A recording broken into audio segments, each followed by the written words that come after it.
Process that has now come to an end, I want to start with you, Priscilla. You have argued here that it took us about 20 years in the whole, lobbying and agitating for a new constitution to get to where we are right now, and that it wouldn't be prudent to, set the country back on such, heightened campaigning for another change, and that it's better to focus on the economy. But we've heard repeatedly on this panel people talking about the need to relook at the constitution. Simeha talked about the failure of the quote experiment of democracy.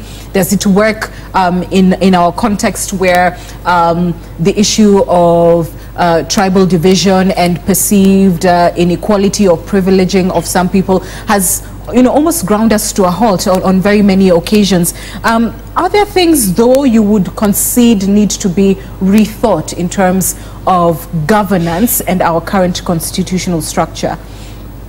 I think the thing with the constitution is there are areas where you feel there's a problem, but that is where you need the whole structure. So I think we already said earlier that the country will have to think through the structure for the engagement around the constitution, because even on questions like the presidential system versus the parliamentary system, Kenyans have been very clear that they want to elect their chief executive officer. I think that is a right we don't want to lose, that the person who wields the highest authority and power in our country is somebody to who then we give our votes. I would hope that we don't lose that value, that you don't want a president that comes in any other way than through the direct voting of Kenyans. But you also want to have a system that allows parliament to be strong and allows parliament to then look at issues before it. So my own feeling with it is the areas that need to be looked into. I would hope that we don't go into a surgery. We are not surgerizing the constitution. We are doing the 20%. When we pass the constitution, we say there's a 20% that wasn't very good. There is editing that needs to be done, and there are experiences of both 2013 and 2017.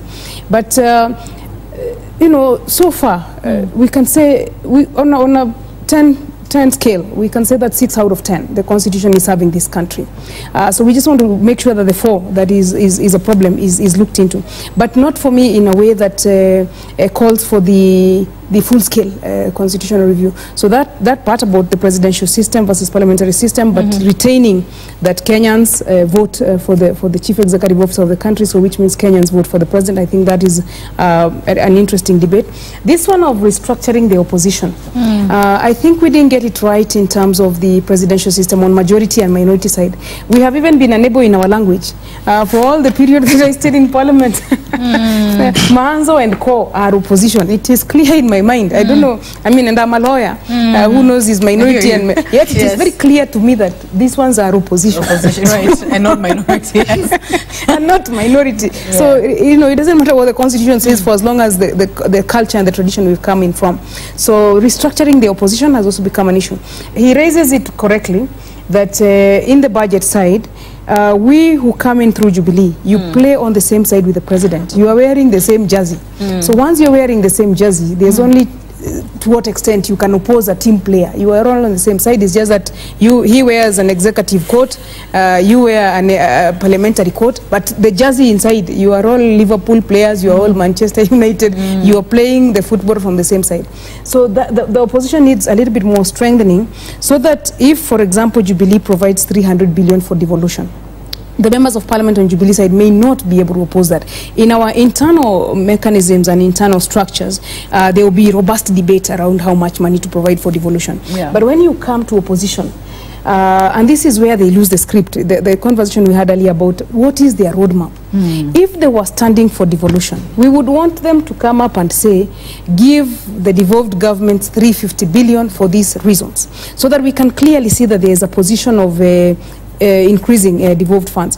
So if the constitution needs to be changed, because it still says 15% to increase the percentage that goes to devolution, then that's another question for the review process. But the opposition restructuring, I think, is something that we need to deal with, including the one that we keep alluding to. You cannot have the main leaders of the opposition outside the opposition. To avoid this disruption that we are about to get into, it would be better if these governance reforms, the opposition has a proper place to articulate them within the constitutional framework. So it is true that we may not be able to avoid some aspects of the constitutional review process, but I hope not to the scale that we did for 20 years. This constitution is still one of the best in the world, actually. So all we need to do is make sure that it fits within our language, like that minority, majority. You know, there's also this question of some ministers being parliamentarians, because then if you bring ministers to parliament, there's a sense in which the people's representatives access them a little bit easier. I personally still favor ministers who don't owe allegiance to one part of the country. I still favor ministers who are Kenyan and ministers who owe allegiance to Kenya. But in Ghana, they've got a 50-50 divide. 50% of ministers are from parliament and 50% of ministers are from outside, are technocrats. So, I mean, I think those are conversations we can have. And, you know, the excitement for women when you talk about the constitution is the two-thirds. So eventually we may just get a resolve of the... He supported us in parliament during that two-thirds passing. We never quite managed to get the two-thirds anchored within the constitutional framework that will provide a chance for it. There is also something about this election in August.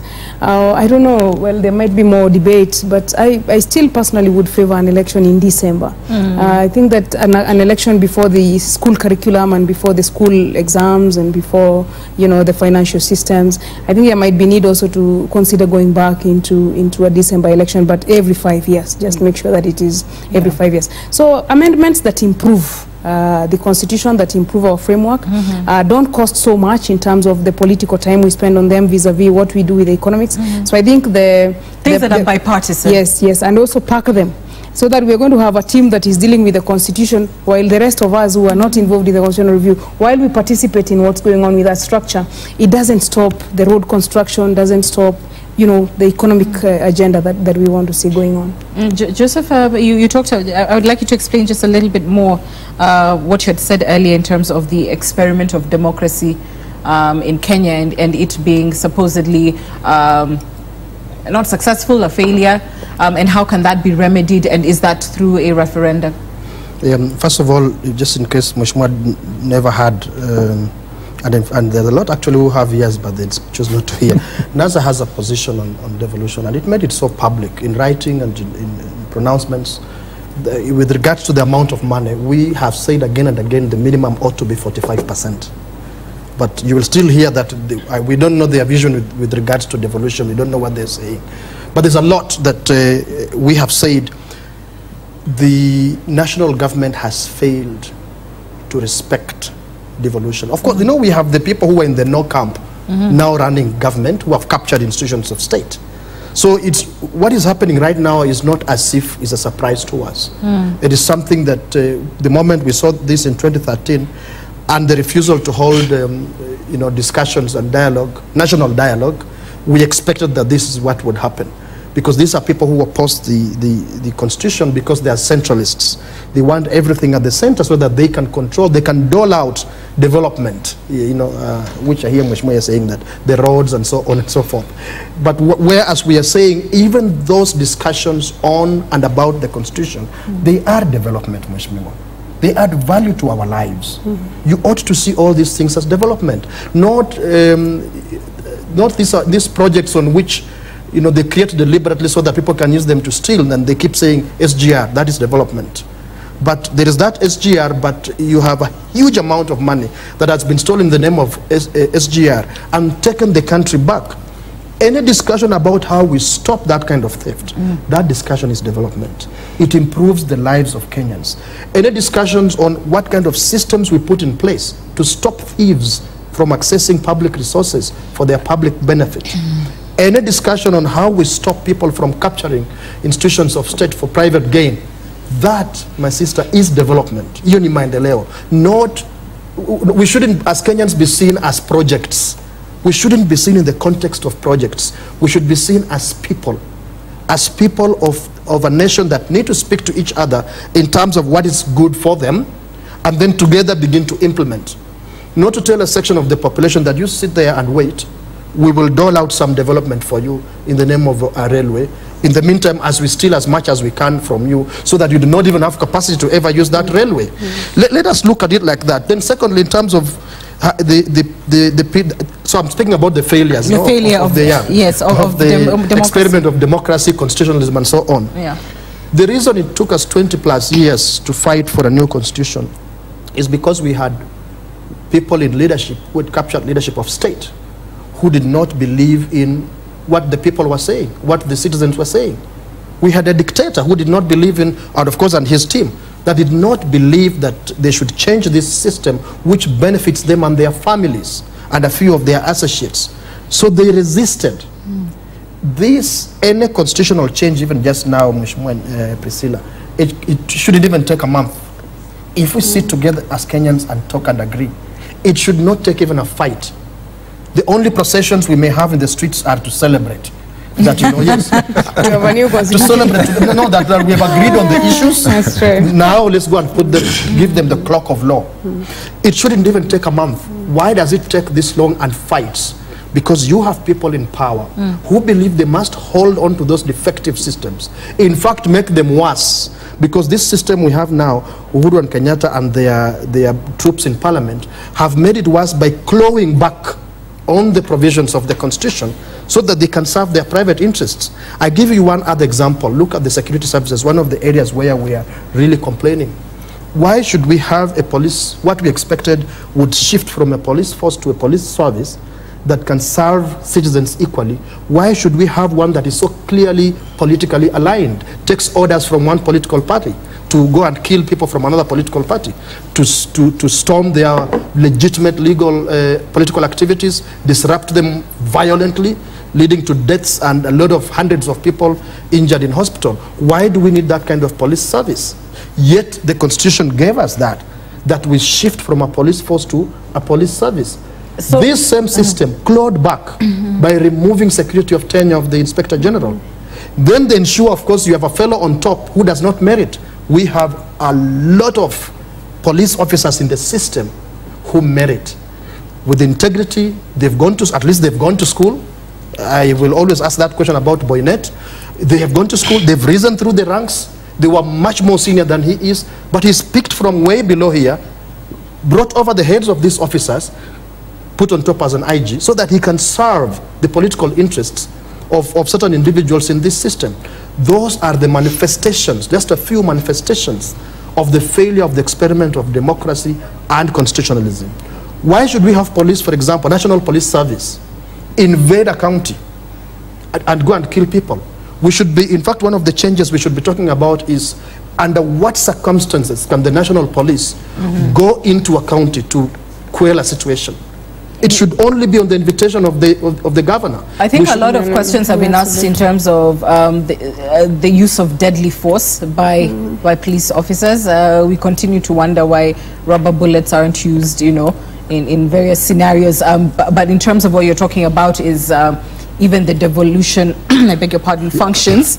And what counties can have. And I know security was one of those big ones that was really contested previously. I don't know that we have evidence that governors have been so greatly accountable in the other dockets that you want to discharge security to them. And perhaps will be a point of debate. There's been, notwithstanding Simeha, the issues of national government, you know, getting to close the taps, if you like, when they like, in terms of giving governors the money that they need. But whether the Kenyan public would equally be convinced that, you know, county governments need to run their own security, I think would be a significant debate to be had, as well as that, Priscilla, you talked about in terms of do we still as Kenyans want to directly elect our own leaders? Is that a power that can be delegated to another elected leader, especially if you go with the argument that democracy has failed, there's a question of electoral justice, etc.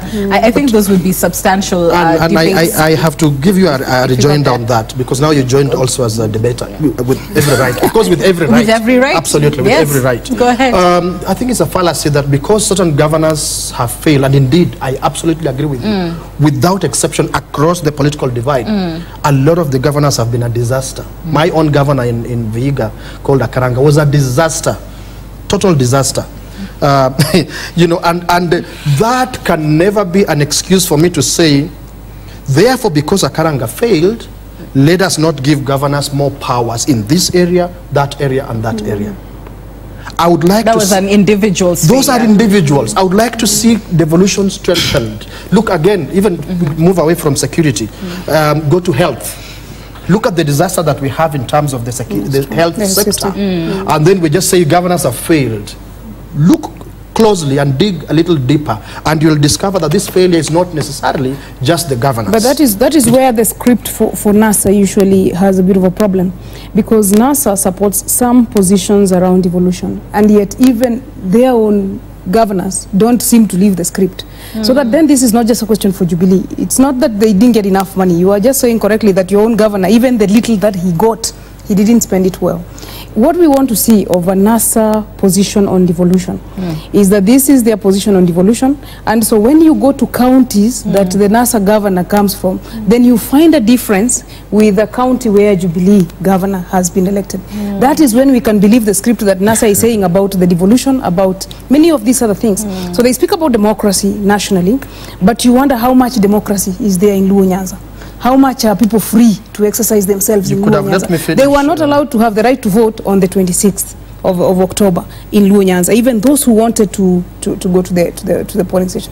So that's the problem with the script. So even when you say democratization has failed, I think you also need to allocate some of that failure. I should have let me finish, and now that you introduced something else, this profiling, NASA is not a Luo Nyanza coalition. Manzo here is a member. Vihiga, we spoke about Vihiga. You said Luo Nyanza. The right to vote. Yeah, the right to vote was not exercised. Just on the right to vote. I said no, the right to vote. Don't disrupt this. The right to vote. I am not from Luo Nyanza. I am in NASA, and I'm making these complaints. The example I gave of Vihiga is not in Luo Nyanza. But I think she's talking about the right to vote. The right to vote was not exercised in Nyanza. That is a fact. Many people, not just Luo Nyanza, many people in this country, on an overwhelming majority, chose to stay away from the difference is that in Nyanza, even the boxes, I'll tell you the difference. 25 constituencies. Police went there to shoot at people, and that made the difference. In Vihiga as well, we did it. Anyway, that was not the discussion. That was not the discussion. Let me finish what I was saying. Actually, when Priscilla took it away from me, she took a diversion. You have the floor. Go to your point. Well, I want to bring it back. What I was saying is the failure of the health sector would not excuse any governor, whether from the opposition or from government in the previous 4.5 plus years, would not ever excuse any. And I was saying that we don't put the entire blame at the doorstep of the governors. Actually, the larger blame, in my opinion, is with the national government because of failure to, for lack of a better word, to properly midwife the health sector, to devolve capacity, to build capacity within the counties, and then to devolve sufficient amounts of money, and then to ensure that, give space to the institutions that are responsible for oversight, to ensure that they check these counties, that they're spending this money well, and whoever is misusing any of these resources, they actually take action. But a lot of the governors, including from then CORD, who abused resources and who are corrupt, came under the protection of the national government. Okay, devolving capacity. I think that's an interesting point. Dr. Kamau, the whole drama about do we need some sort of referendum? Your mics are still on, Lucy. I think one of the issues that we had agreed on as a country, and I think there was such a process a little bit earlier led by the Auditor General, after implementing the Constitution over a period of time, we're supposed to sit down and audit and see what is working, what is not working, what could be made better. And I think there was an initial report by the Auditor General that identified some specific issues, even if they were maybe specific on saving costs and all that. But looking at, we agree there are many issues that are not working. And this is what I'm saying would need a bipartisan approach. Because when you talk about devolution, and it is good we are focused on that, when you talk about the issue like health, for example, we saw, for example, the TASO, the industrial action by the nurses and the doctors, partly because it's been devolved to the county, they belong to the county, and yet some of them are in the national government. And then there are also the question of the union and whether, the union organizes nationally. There are some issues we had not thought through and the conversation started saying, should we actually move the health back to the national government? I agree we need to devolve more functions, and money actually need to follow the functions. But also in terms of safeguards that would help, because you saw the part of the reason the MCA position attracted so many people.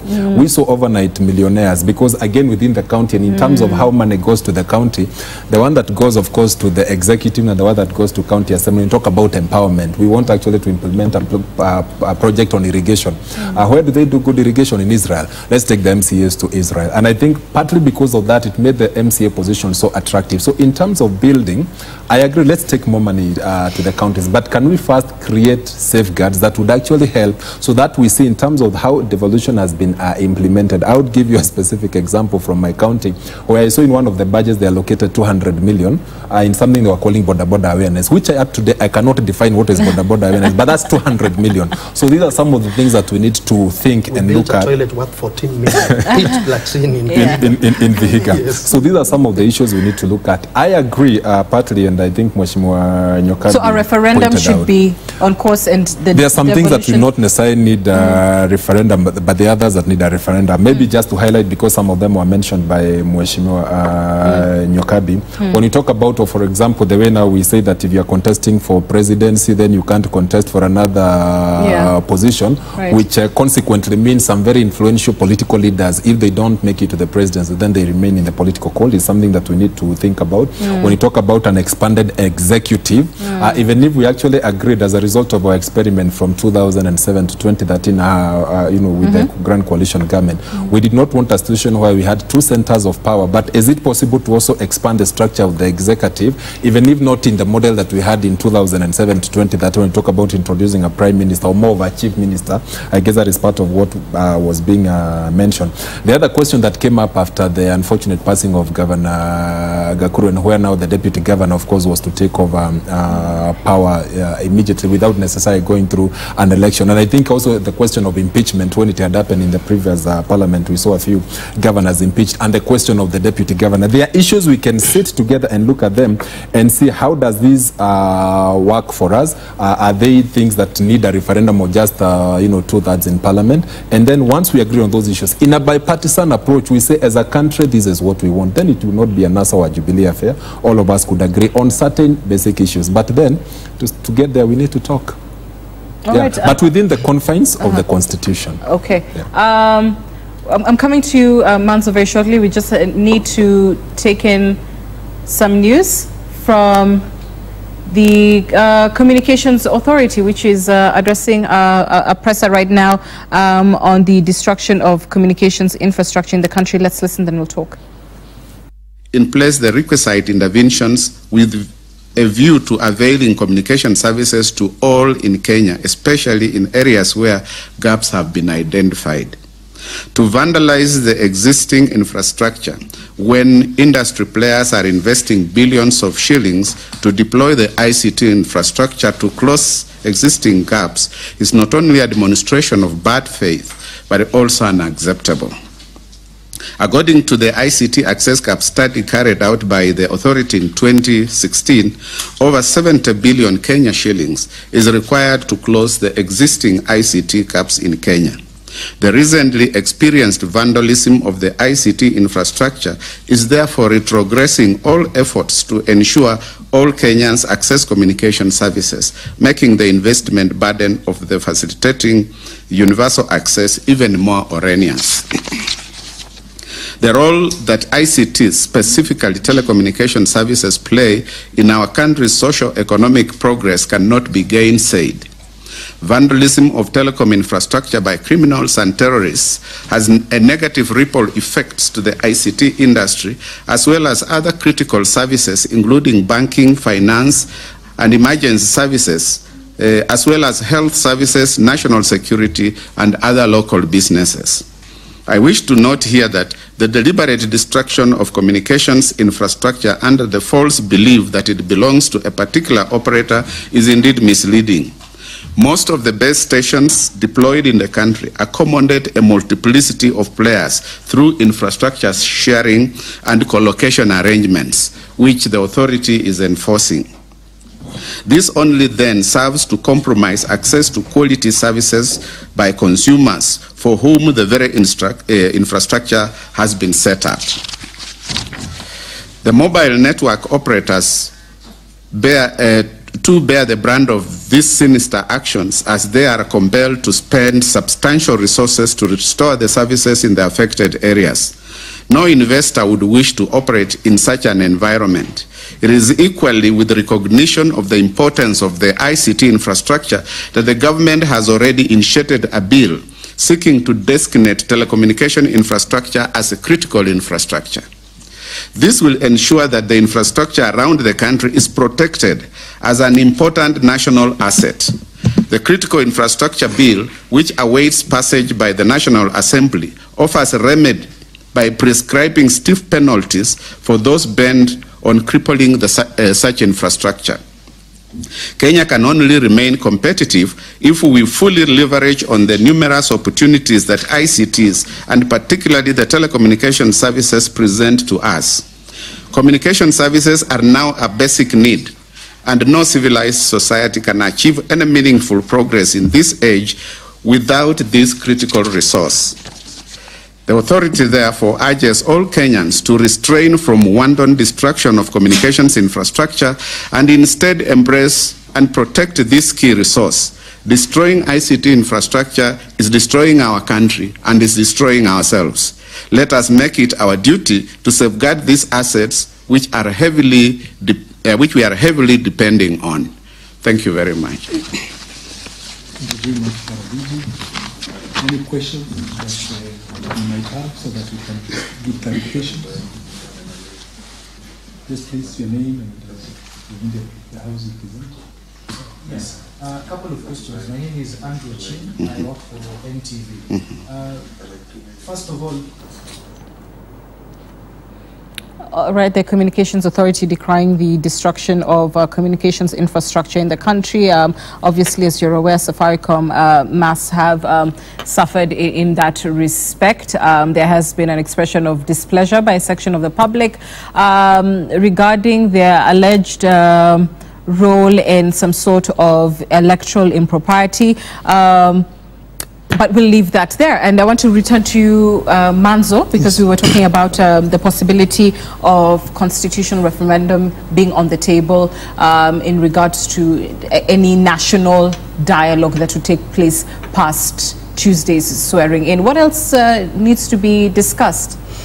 You see, for there to be a constitutional change, the counties must be involved. And that's why we have now the initiative going on in the county assemblies, passing the county, assembly bills, because eventually you must have a certain threshold of counties who are interested in a certain way of amending the constitution. But most important, I want to give hope to Kenyans that we need a constitutional change which brings Kenya together and whereby Kenyans can live and coexist in a harmony. One of our biggest problems have been corruption, both at national level and at the devolved units. We want to improve devolution in the country. We want to make sure that devolution serves the people. In fact, you can everywhere in the country there has been some impact of devolution, but you have seen challenges in the health sector. Definitely, the constitution needs to be improved, and other laws, because the constitution does not work in isolation. And therefore, a united parliament is also important. You cannot unite parliament to make progressive laws without dialogue. For a simple reason that the political parties whip their members in a certain way. And therefore, that whipping needs to be regulated in a way upon dialogue so that it is for the benefit of the country. So I really want to look into the future of Kenya, whereby the amendments in the constitution serve Kenyans better and are able to unite Kenyans and bring the people of Kenya together. For example, you have just covered about the destruction of communication equipment. What is the proximate cause of this destruction?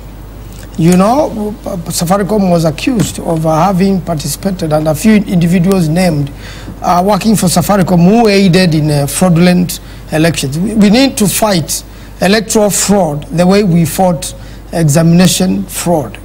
though it was not 100% successful with the examination, there were still 1 or 2 lapses which have been captured. We need to have a faith in our electoral system, because the moment there is electoral fraud, then a lot of Kenyans will be left dissatisfied. The legitimacy of the government will be in question. Therefore, that's how you end up with an attitude or a situation whereby a lot of things go wrong, like the police service, it stops following the law, the constitution, and the lay down international procedures on disruptive crowds. And because the boss has spoken, that is what is done, and nobody wants to disobey, because it amounts into insubordination. And that emanates from a failed political situation, and that's why we are looking up to amend the constitution is one of the key issues. But there must be dialogue before we begin the process. All right, I'm going to come around for final comments. We're just getting close to the top of the hour, and we'll have a minute each. But as you conclude, I want us to just move further afield. And Robert Mugabe is gone. He has left office. He's resigned, of course, under a lot of pressure to do so. And when you look at Zimbabwe, you always have to just think about, you know, African democracies, African leaders, if we're heading in the right direction. What impressions does this development from Zimbabwe give you, Priscilla? Luckily, we are many steps ahead of Zim in terms of the term limits. I think 37 years as the president of that country was far too long. And I loved, there were some jokes in the African circles. By the way, governance conversations are always across Africa. And so they were saying to him that, you know, God is going to remove him. I mean, my mother lived until 128 years. That's what Mugabe. Oh dear. So he wasn't going to go anywhere in a long time. Right. That has happened peacefully. That they've removed. There's a context of that country and the history of liberation, which is, I think, why the military moved in to take care of that. All of these vice presidents were all part of the liberation struggle. But 10 years, I think that. The term limit for president, no president should go beyond 10 years. If in 10 years you haven't helped the country or your ideas have not helped, I think just accept. So I think the more message is to Museveni than to us here. You've got literally 1 minute. Go ahead to your final comments. You should say that to Priscilla. Look at me with my watch. So I will resist that. No. She was giving me signs. Because my director will resist you as well. No. First of all, there are lessons and ironies. The irony is of Zimbabwe is the middle class, mainly in Kenya, looking on and cheering. And at the same time cheering what is going on in our country in terms of dictators entrenching themselves through signs that we can all see, but here we think it's okay. But in Zimbabwe, we can sit and condemn on Twitter and so on and so forth. Secondly, I think it's extremely important that it happened that way, though there is a bit of caution that all of us must exercise, but particularly Zimbabweans. But looking at the caution is to do with, it's the military, it's really the same people. But nevertheless, I insist that it was a good victory. It may be a small victory, but it was a good victory. That gives the people the reassurance that something could change, other than the situation of hopelessness. How they will deal with the question of the military and the vice president who was part of the problem, it's a different question. But for now, for me, what's important, some change is possible. Dr. You have 45 seconds because of your friend there, Simera. Please. I think the great significance of what happened in Zimbabwe is the fact that there is at least some change that has taken place. It may not be deep enough because the same structures remain in place, but at least in terms of the country starting the process of moving in a new direction, they have been trying for quite some time. And I think finally this had to happen. Mugabe overstayed his welcome, but in terms of whether they are getting, because even the options of replacement are 75 and above, I'm not saying anything about age, but in terms of getting a vision that will help be 75 one day.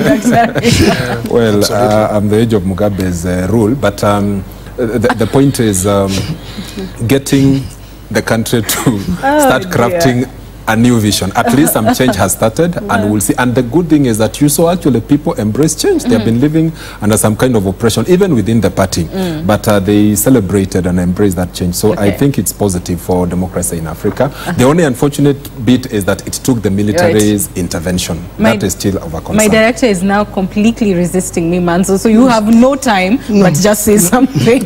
Well, I just want to, you know, the experience in Zimbabwe is now in the past. But what is admirable is the unity. The people of Zimbabwe worked with the parliament, even the way it was now ready to impeach, and also the wisdom of the president also to vacate before he was impeached. I think they are going to live with him. And that's been a good example of, you know, in the world that there should be no such other experience in the world. 10 years, I think, is good enough for a president. All right, and that's our time. I thank my panel for being with us throughout those 3 hours of Citizen Extra. I leave you now with Brian Okoth from our social media desk with an exclusive interview with a beauty, Magdalene Geruto's crowned Miss World Africa. Thanks for watching and have a good day.